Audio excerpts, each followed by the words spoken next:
Hello everyone, this video is on construction of DC generator. The construction of both DC generator and DC motor are almost the same, hence it is called as construction of a DC machine instead of just construction of a DC generator. A DC machine mainly contains two parts, that is stator and rotor. Stator is the stationary part, rotor is the rotating part. Yoke, poles and pole shows, field winding and base plate are considered as stator. Armature core, armature winding, commutator and brushes are considered as rotor of a DC machine. This figure gives a construction details of a 4-pole DC machine. Let's start with a stator or stationary parts, that is yoke or frame. Yoke is the outermost cover of a DC machine. It protects other parts of a machine from atmospheric harmful elements like moisture, dust, sulfur dioxide, etc. And also it supports the pole, and also it carries the magnetic lines of flux which is produced by the field winding. Yoke is usually made from cast iron or cast steel. For lower rating machines, cast iron is used. For higher rating machines, cast steel is used. Next is poles and pole shows. Each pole is divided into two parts, that is pole core and pole shows.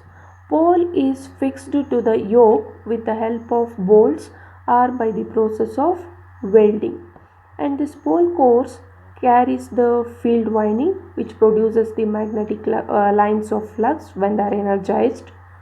Pole shows are fixed to the pole core with the help of countersunk screws, and these pole shows are parabolic in shape at the lower portion so that it distributes the magnetic lines of flux which is produced in the field windings uniformly in the air gap which is provided between stator and the rotor.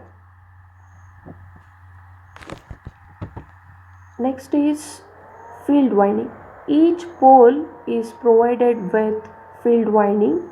Field coils are wound on this pole core.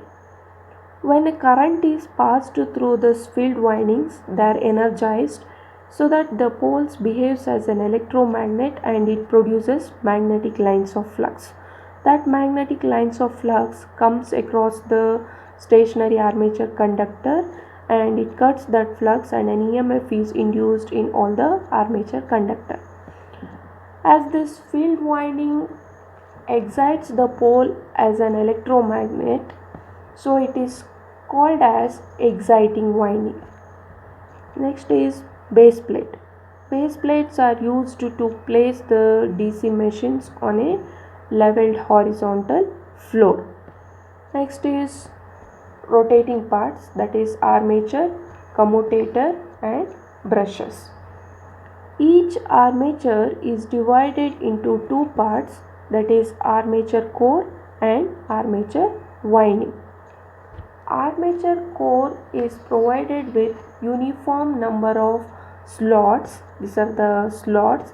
The slots are placed to provided to place the armature conductors or to place the armature windings. And armature windings are two types, that is lap winding and wave winding. Each armature conductor is insulated from one another, and also it is insulated from the armature slots. And this armature cores are provided with thin layer of lamination to reduce the eddy current loss, and also it is provided with air duct to provide axial airflow so that it provides a cooling effect for a DC machine. Armature conductors are connected together to form an armature winding, that is lap winding or wave winding. Next is commutator and brushes. Actually, the physical connection to this armature windings is made through this commutator and brush arrangement. The commutator is provided with number of commutator segments, that is made up from copper material. You can observe here number of commutator segments. The number of commutator segments is equal to number of armature coils. The main function of commutator is to convert alternating voltage which is produced in this armature conductors into direct current voltage across the external circuit. And the function of brush is to collect the current which is available in this commutator and make it available for the external circuit. Those brushes are placed on this commutator segments and they are made up from carbon or graphite. These are the basic constructional parts of a DC machine. Next is types of DC armature windings. There are two types of armature windings in DC machine, that is lap winding and wave winding. If you observe these two diagrams, you can make a difference between lap winding and wave winding. In lap winding, when a coil progresses, it appears as one coil is overlapped on the another coil, hence it is called as lap winding. But in wave winding, when the winding progresses, it appears like a wave. And also in case of lap winding, the EMF induced in all the coils in same direction are connected in the form of parallel, hence it is called as parallel winding. But in wave winding, all the coils in which current flowing direction is same are connected in series, hence it is also called as series winding. Next difference is the number of parallel path is equal to number of poles, that is A equal to P in lap winding. For example, if it is a 4-pole DC machine, then the number of parallel paths in a lap winding is equal to 4. But in case of wave winding, the number of parallel paths is always equal to 2 irrespective of the number of poles. Number of parallel paths is represented by letter A. Next is the number of brushes required for the lap winding is always equal to number of poles. But in wave winding, number of brushes required is always equal to 2.